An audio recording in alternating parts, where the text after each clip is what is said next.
Welcome to Mama Mosey Tarot. We're using the Allie Mans Tarot.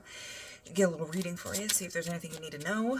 I've got some bottom-up decks and the Sun Tzu Oracle out as well. So the bottom-up of the other two, one of them is trapped in a closet, which means it's representative of somebody who is in a situation or a scenario where they feel unheard and unseen. And then on the other side of that is the Four of Cups, which is lamenting kind of that you have three things, but you don't have that fourth. You don't have that one thing that you really want. So if that sounds like you or somebody you know, stick around. We'll see if we can get a message for you if there's anything you need to absolutely hear right now. Oh, and the Sun Tzu card said capture soldiers should be kindly treated and kept. So that's offering an olive branch in case there's some sort of conflict going on or you've been kind of mopey and feeling like you're unheard. There is a chance for you to offer an olive branch to yourself. You, not divulge, that's not the word I want. If you kind of delve into why you're feeling that way, and then you can explain to yourself, hey, I've got it pretty good, and you find the silver lining in that, that's what you need to do, because this first card that came out is the Six of, I can't remember I'm going to have to actually look it up, because I know they're Japanese demons. It's technically the Six of Cups, but they're the yokai, the Karakasa Obake. They lick people and have a good time. Very relatable little dudes. So you need to find the silver lining, the joy in things, okay? You are kind of being fucking mopey, and nobody's paying attention to me. Not a good look, man. Find the joy in things. And people are, okay, so Knight of Rings. There's somebody either coming into your life or in your life, or that might be, for some of you, it might be indicative of you yourselves and the knowledge that you hold and how you can kind of get into your own personality and your own brain a little bit and figure things out. Some of you have that capacity. You need to do that now. But for those of you that have a friend, somebody showing up, this is a very, very trustworthy person. It might take them a while to get there, but when they show up, they stay and they help you. They are so helpful. They're the most trustworthy knight in the deck. Really, really good indicator for a friend. And then we've got death and rebirth. So this is, again, change. Death is change. But I think this person's going to show you how to change yourself for the better. Giving you examples, working through the logic with you, and trying to actually help clear things up for you as well.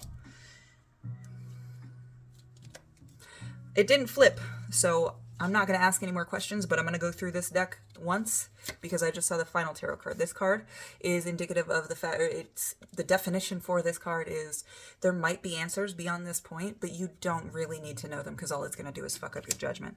So I'm going to pull that final out. We're going to go through one more time just because of how I run my tarot cards. I try to go through once fully. I try to go through fully.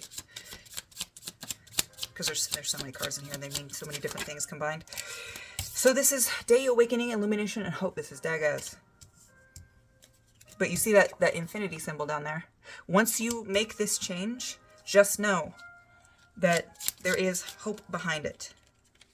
What kind of hope? I don't know. Hope for what? I don't know. The Hanged Man. Just be patient. It will be revealed to you in time.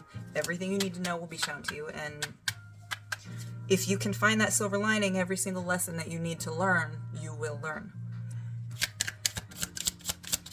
But you're not treating yourself kindly, I think is what I'm hearing here. You're not treating yourself kindly. High Priestess. You have this knowledge. It just needs to be not necessarily unlocked, but like, you don't have the right program to open it yet, okay? You don't have WinRAR to unzip that file yet for this High Priestess. You need to take time, be with yourself, be on your own, and very, very heavily examine yourself. But be hopeful. This is, and with this, real quick, with this High Priestess, there's a propensity for you to, with this card, I think specifically, there's a chance for you to take it bad, to separate yourself because you are the High Priestess. Don't do that. She's a connection between the heavens and the earth, and she needs to remain connected to both. Okay, that's it. So, bottom of the deck energy. Oh, she's fire death. This change, it is good for you. It is a rebirth because you got 2 deaths in this reading. This is a rebirth for you. This is a very, very good change. It's going to be painful though. I think it's going to be difficult with this fire here. This is going to be very, very hard for you to figure out what things need to go and what things need to stay.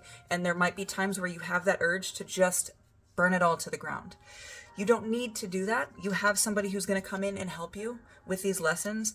But if you are not careful and you get too aggressive, you cannot control yourself, your emotions, you're going to get to a point where it becomes too painful for your ego to change this. And you're going to try to burn it all to the ground, set everything on fire and be like, fuck you, why the fuck are you trying to help me with this? Don't do that. Be prepared for it. Transmute that energy. Take that anger and that that you feel in here, that you've kind of, some of you might feel in your stomach. Get rid of that. Okay. Changing is part of life. And it sucks. It hurts, especially when we find out that what we were changing from was less than ideal. And then thinking back on all the situations where we were like, yeah, that's embarrassing. But it's worth it. You need to get out of this sense that you're in of your life is shit. It might be, but that's just because you're looking at the wrong things. You need to find the silver lining, accept help when it's offered, choose to change yourself, and know that beyond that, there is hope, there is learned lessons, there is strength, knowledge, intelligence, and spiritual connection as well. Okay? Tradition. Change is tradition. Everybody changes. You've got to grow up sometime, honey. But I think you'll be fine if you ask for help. Especially if some of you follow Lord Ganesh.